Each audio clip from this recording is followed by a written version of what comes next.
Hi, my name is Subruke, a PhD student here at the University of Sunderland.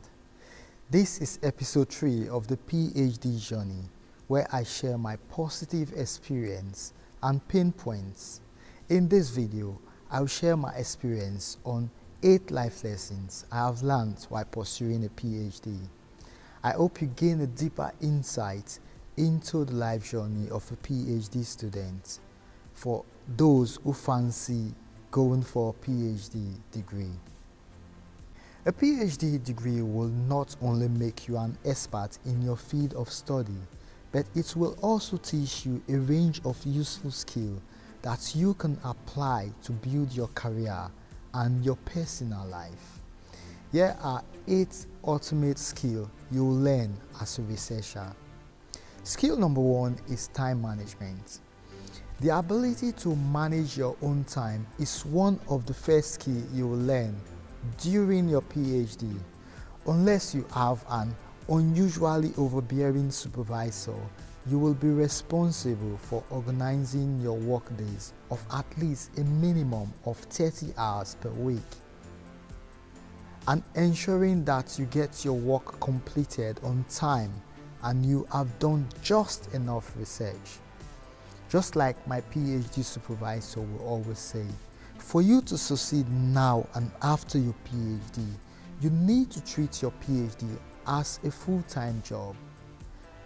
Now, this is a good practice of effective time management that will make you stand out for a later position in your career where you will be expected to schedule different tasks to meet deadlines. Skill number 2 is the importance of prioritization. In addition to time management, you will learn how to prioritize various tasks.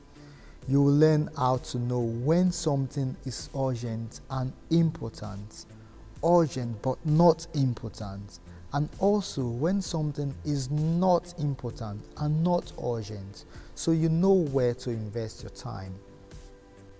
With this simple but powerful prioritization technique, you'll be able to know what must be done immediately and what you can put off up until later. You will have to decide if it is better to get small tasks out of the way quickly or to start off with more time-consuming tasks. Now, various skills work for different people, and being in charge of your research project will teach you which prioritization technique works best for you. After your PhD, you will be able to seamlessly know how to effectively manage your time for the rest of your life, which involves saying no to some things that don't align with your interests at a particular time. Skill number 3 is collaboration, learning how to work with others. Although a PhD degree is an independent endeavor, you will need to collaborate with others at some point. Working in a research group or organizing a research event with your fellow PhD students is a form of collaboration. Collaborating with others will teach you how to learn how to be able to listen effectively and attentively, and this is where you make conscious effort to hear not just the word that another person is saying, but more importantly, the complete message that is being communicated by that person. Then you will be able to make your own suggestion and find compromise in between. All of these are valuable skills that you will learn as a research student. Skill number 4 is how to give an oral presentation.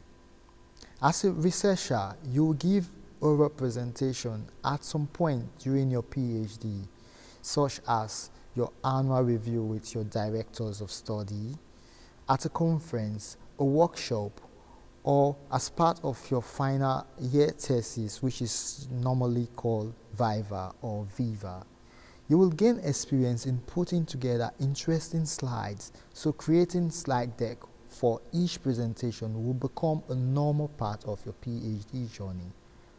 You will learn how to speak clearly in front of a group of people and conveying information in a clear and understandable manner.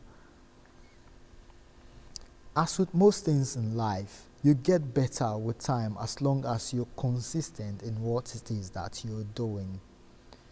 Now, skill number 5 is self-motivation. One of the most difficult obstacles to overcome during your PhD is the need to motivate yourself, because no one else is going to push you to finish your work.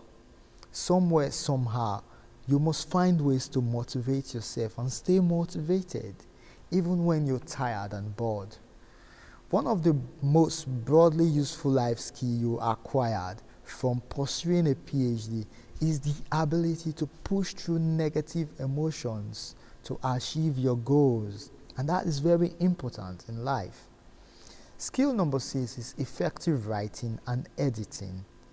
Now, whether you're writing your thesis as a long document or as a series of shorter chapters, you will learn a lot about how to ensure that your writing is not only accurate, but also concise and engaging.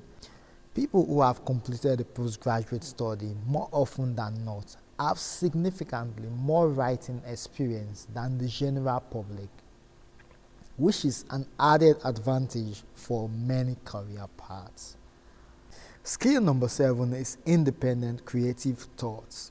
Running your own PhD research will teach you an underappreciated skill, which is the ability to think creatively about a problem and come up with brilliant solutions and ideas. Because you'll be working on a new and most of the time previously unexplored topic, you will not only be able to rely on general concepts, but then you will have to develop your own approach and problem-solving strategies.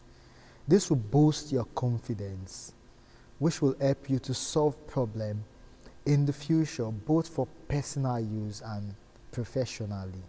With this skill, most PhD holders can pick up an unfamiliar real-world problem and decide to solve the problem by themselves. This takes me to number 8 skill, which is the most important one in my own opinion, is learning how to learn. The most useful skill you'll learn while doing a PhD is discovering which learning method works best for you and how to use them. As a researcher, you may have to teach yourself data analysis, coding, programming, using SPSS, or other technical skills as required by your research. Besides learning various skills yourself, you will also learn about your learning style and what teaching method works best for you. For instance, most people prefer to read while others learn better in practice or watching someone else. It's just like watching a YouTube video on how to use Photoshop.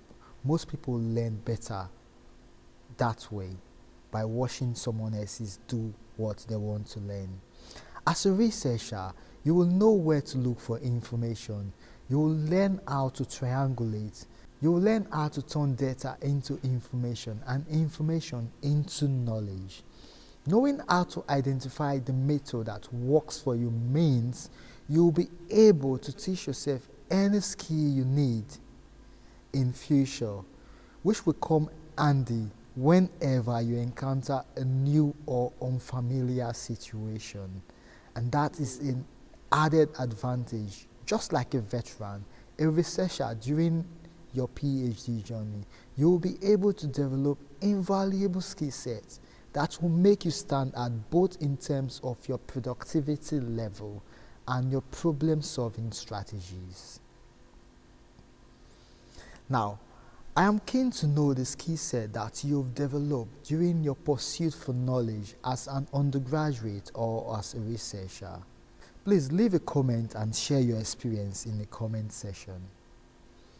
In my next video, I'll talk about top 15 tips for surviving your PhD. Until then, cheers guys, and have a good one.